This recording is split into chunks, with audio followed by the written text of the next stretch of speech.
একবারে ক্লাসরুমের মধ্যে টিচার প্রবেশ করলো। ঢুকেই সে বলল, আজ আমি তোমাদের উদ্দেশ্যে একটি সারপ্রাইজ টেস্ট নেব। সমস্ত ছাত্রদের তো চক্ষু চড়ক গাছ। কেউ ভাবলো কি করে পাশ করবে, কেউ আবার ভাবলো কি করে নাম্বার তুলবে। টিচার বলল, তোমরা কেউ চিন্তা করো না, আমি তোমাদের সবাইকে একটি করে প্রশ্নপত্র দিচ্ছি। তোমরা ঠিক 1 ঘন্টার পর আমাকে উত্তর লিখে খাতারে জমা দেবে। ছাত্ররা প্রশ্ন পেয়ে দেখলো সেই প্রশ্নপত্রের মধ্যে কোনো প্রশ্নই লেখা ছিল না, শুধু ছিল সাদা কাগজ আর মাঝখানে ছোট্ট একটি কালো ডট।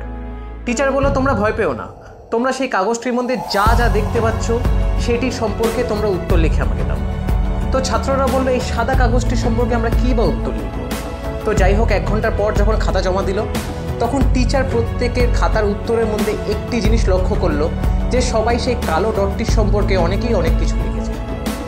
তখন টিচার বলল, আজকে আমি তোমাদেরকে কোনো নাম্বার দিতে আসবো, বরং আজকে আমি তোমাদের জীবনে একটি ছোট্ট অংশ ধরিয়ে দিতে এসেছি। তোমরা প্রত্যেকেই দেখছি এই ছোট কালো ডটটি সম্পর্কে অনেকেই অনেক কিছু লিখেছ, কিন্তু একবারও কি তোমাদের চোখ পড়লো না বাকি পুরো সাদা অংশটার দিকে?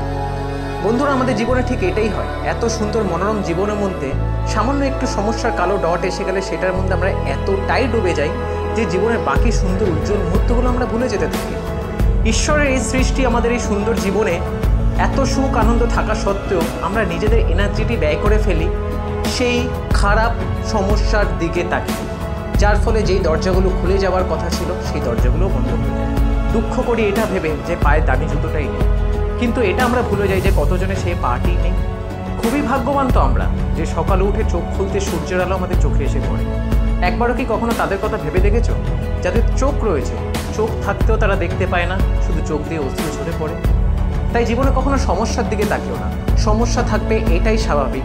কেননা রেসের ঘোড়ার দিকে একবার তাকিয়ে দেখো, রেসের ঘোড়াকে জেতানোর জন্য তার মালিক কতই না অত্যাচার করে, কিন্তু সেই অত্যাচার করে যাতে সেই ঘোড়াটা জিতে আসে।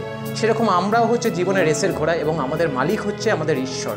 তাই আমাদের জীবনে সমস্যা সে দেবে যাতে আমরা জিতে ফিরতে পারি। তাই সমস্যার দিকে না তাকিয়ে এগিয়ে যাও, তুমিই জিতবে।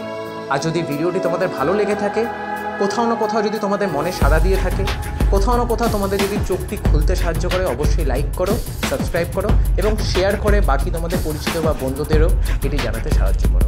আমি আবার নতুন ভিডিও নিয়ে এই চ্যানেলে ফিরে আসবো। ততক্ষণ অবধি তোমরা সাথে